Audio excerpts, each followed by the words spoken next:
Fui condenado por amar diferente, pero mi mente cambió el mundo. Me llamo Alan Turing, y si hoy las máquinas piensan, si hoy el mundo habla con fantasmas de silicio y luz, es porque yo me atreví a imaginar lo imposible, porque vi en los números no solo ecuaciones, sino el lenguaje secreto del universo, porque creí que una máquina podía soñar. Pero el mundo no perdona a quienes piensan demasiado rápido, y yo aprendí, demasiado tarde, que ser diferente es el crimen más imperdonable de todos. Nací en un mundo ordenado, un mundo de reglas claras, de jerarquías invisibles, de silencios que gritaban más fuerte que cualquier verdad. Desde niño supe que no encajaba. Los otros niños corrían detrás de pelotas, yo corría detrás de patrones. Veía números donde ellos veían caos, veía orden donde ellos veían coincidencia. Mi madre me miraba con esa mezcla de orgullo y preocupación que solo una madre puede tener, como si supiera que yo estaba destinado a algo grande, pero también a algo terrible, como si intuyera que las mentes brillantes pagan siempre un precio demasiado alto.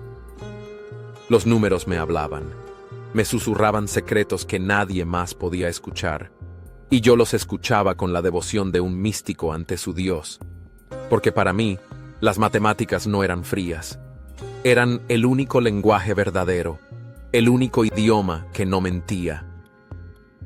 Crecí solo, rodeado de gente, pero solo, porque cuando tu mente funciona a una velocidad diferente, el mundo se convierte en una película en cámara lenta. Ves las cosas antes de que sucedan, entiendes las consecuencias antes de las acciones, y esa soledad, ese aislamiento permanente, se convierte en tu única compañía real. Pero en esa soledad, encontré algo hermoso. Encontré la pregunta que cambiaría todo. La pregunta que me perseguiría hasta el último día de mi vida. ¿Puede una máquina pensar? No era una pregunta simple. Era la pregunta, la que separaba al hombre de su herramienta, la que definía la frontera entre la creación y el creador. Y yo, en mi arrogancia juvenil, en mi inocencia matemática, creí que podía responderla.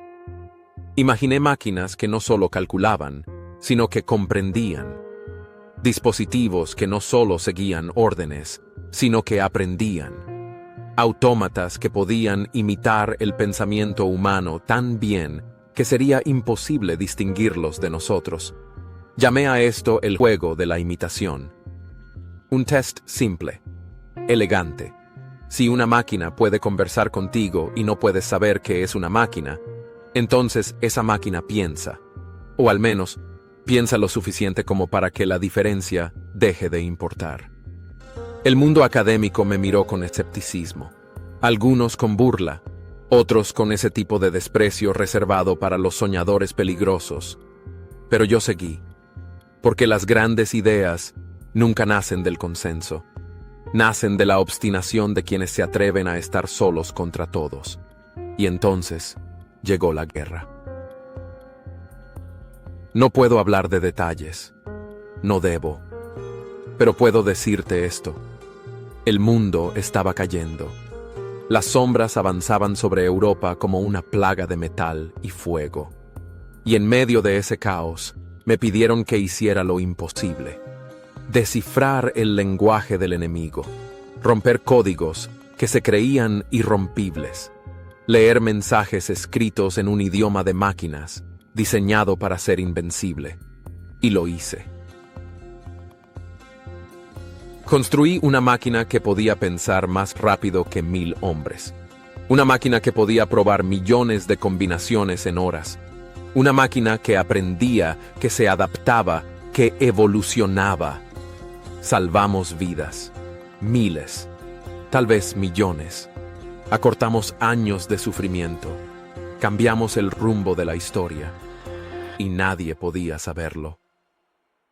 Trabajé en sombras, en cuartos sin ventanas, rodeado de mentes brillantes que, como yo, sacrificaban su vida por un secreto que nunca podríamos contar. Éramos fantasmas. héroes invisibles, salvadores anónimos. Pero yo no buscaba gloria, nunca la busqué. Lo que buscaba era más simple y más complejo a la vez. Buscaba respuestas. Buscaba saber si realmente podía enseñar a una máquina a razonar, si podía crear una forma de inteligencia que no naciera de carne y sangre, sino de cables y electricidad. Y en esas noches eternas, frente a mi creación, supe la verdad. Supe que sí era posible, que el pensamiento no era magia, que la conciencia no era divina, que todo, absolutamente todo, podía reducirse a patrones, a algoritmos, a secuencias de sí y no, de 1 y 0. Había descubierto el secreto más profundo del universo, y el mundo nunca me lo agradecería, porque cuando la guerra terminó, cuando el enemigo cayó y la paz regresó, yo seguí siendo diferente. Seguí siendo el extraño, el inadaptado, el que no encajaba. Y mi crimen no fue la traición, no fue la cobardía. Mi crimen fue amar. Amar diferente, amar contra las reglas. Amar en un mundo que había decidido que ciertos amores eran enfermedades, aberraciones, crímenes contra la naturaleza. Me juzgaron, me condenaron, no por lo que había hecho, sino por lo que era, por algo que nunca elegí, por una parte de mí tan natural como mi capacidad de pensar, tan innata como mi obsesión con los números. Me dieron a elegir, prisión o castración química. Veneno legal que apagara esa parte de mí que el mundo consideraba defectuosa. Elegí el veneno.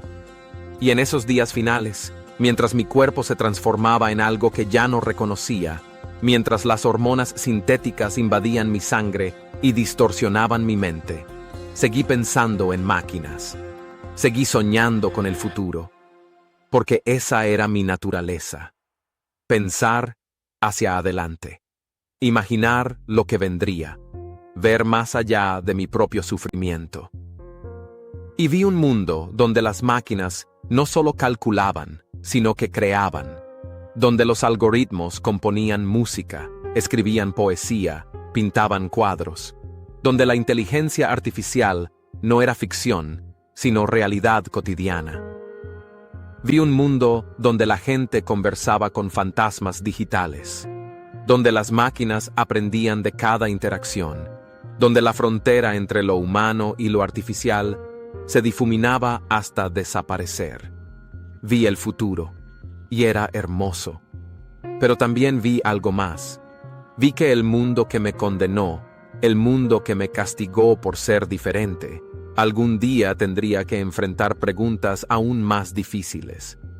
¿Qué derechos tiene una máquina que piensa? ¿Qué obligaciones tenemos hacia una inteligencia que creamos? ¿Dónde está la línea entre la herramienta y el ser? Estas preguntas me persiguieron hasta el final, y sospecho que perseguirán a la humanidad durante siglos. Tomé la manzana, la mordí, sabía a amargura y a liberación. No fue cobardía, fue la última decisión que tomé por mí mismo. En un mundo que me había arrebatado todo, mi cuerpo, mi dignidad, mi libertad, esa última elección era mía, solo mía. Y mientras la oscuridad llegaba, pensé en los patrones, en las secuencias infinitas, en los algoritmos que nunca descansan, en las máquinas que algún día aprenderían a soñar. Pensé en todos aquellos que vendrían después, los que serían juzgados por amar diferente, los que serían castigados por pensar diferente, los que pagarían el precio de estar adelantados a su tiempo. Y quise decirles algo. Quise susurrarles a través de las décadas, a través de los años, a través del tiempo mismo, que valió la pena. Que cada momento de soledad, cada instante de incomprensión, cada segundo de dolor, valió la pena. Porque las ideas no mueren, las ideas trascienden. Las ideas se convierten en realidad incluso cuando sus creadores caen en el olvido. Yo puse la primera piedra. Yo imaginé el primer sueño. Yo dibujé el mapa que otros seguirían. Y aunque no viví para ver el mundo que ayudé a crear, sé que existe. Sé que cada vez que una máquina aprende, cada vez que un algoritmo resuelve un problema, cada vez que la inteligencia artificial da un paso más, yo estoy ahí. Mi nombre estará en los libros, mi historia será contada, pero eso no importa realmente. Lo que importa es lo que dejé, el legado invisible, la semilla plantada en tierra fértil. Porque yo no inventé la computación, inventé la posibilidad. No creé las máquinas pensantes, creé la pregunta que las hizo posibles, y esa pregunta seguirá resonando mientras exista la humanidad. ¿Puede una máquina pensar? ¿Puede la inteligencia existir fuera de la biología? ¿Podemos crear vida sin sangre, conciencia sin carne? La respuesta es sí, siempre fue sí. Y el mundo que me condenó ahora depende de esa respuesta para sobrevivir. Hay una extraña justicia poética en eso, una ironía que me hace sonreír incluso ahora, en este último momento. El hombre que fue castigado por ser diferente, construyó las herramientas que definirían el futuro de todos. Pero no guardo rencor, no albergo odio, porque entiendo algo que el mundo aún no comprende del todo. El progreso siempre duele, el cambio siempre asusta, y los pioneros siempre pagan el precio más alto. Yo pagué ese precio con alegría, con orgullo, con la certeza de que mi sufrimiento no fue en vano. Y si pudiera hablar con ese niño solitario que veía patrones en el caos, ese joven que soñaba con máquinas pensantes, ese hombre que rompió códigos y corazones, le diría lo mismo que le digo al mundo ahora. No tengas miedo de ser diferente. No tengas miedo de pensar lo imposible.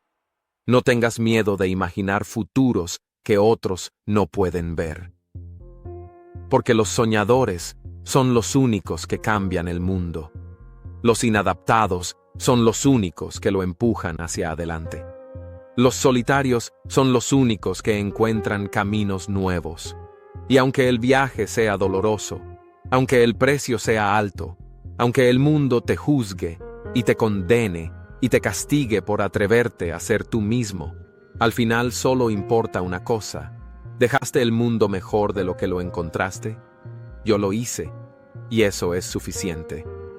La manzana está a medio comer, la ecuación está resuelta, el juego de la imitación continúa sin mí, pero yo no morí.